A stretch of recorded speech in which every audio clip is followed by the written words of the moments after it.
pour la vie qui est souffrante, viens avec nous monter. Dans la terre, sous tes pieds, rappelle-toi notre unité. Sans la terre, sous tes pieds, rappelle-toi notre unité.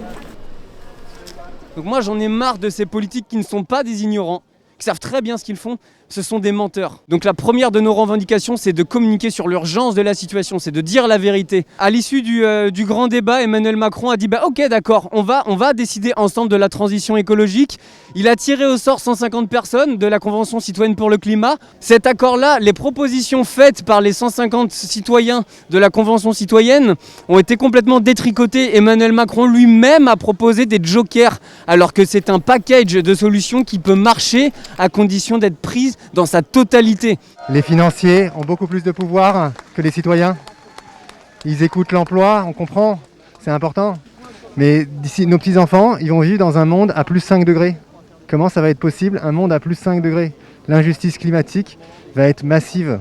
Tout le monde s'effondre, le vivant s'effondre, les ressources d'eau potable s'effondrent et ils ne font rien. Et la seule solution, c'est la rébellion. Regardez la façade du ministère de la Transition écologique. Elle est bien verte. Là, voilà, on est en face du ministère de la Transition écologique et solidaire avec une ministre qui s'est permis de dire il y a quelques semaines, quand on l'accusait de détricoter finalement les propositions de la Convention citoyenne pour le climat, qui sont bien loin de ce qu'on devrait atteindre, mais qui sont déjà une première étape. Notre ministre s'est permis de nous rire au nez et de dire qu'elle aimait le tricot et que d'ailleurs elle nous tricotait un beau pull pour Noël. Si nous on est là aujourd'hui, c'est pour préserver le vivant et c'est même pas le vivant des générations à venir en fait. Moi j'ai 27 ans, c'est ma génération et c'est d'ailleurs les générations déjà actuelles et précédentes. On est face à un mur, on est face à un gouvernement qui ne nous écoute pas et c'est une honte en fait, c'est une honte de nous rire au visage. Vous n'avez pas le droit de me traîner! De me traîner dans l'eau!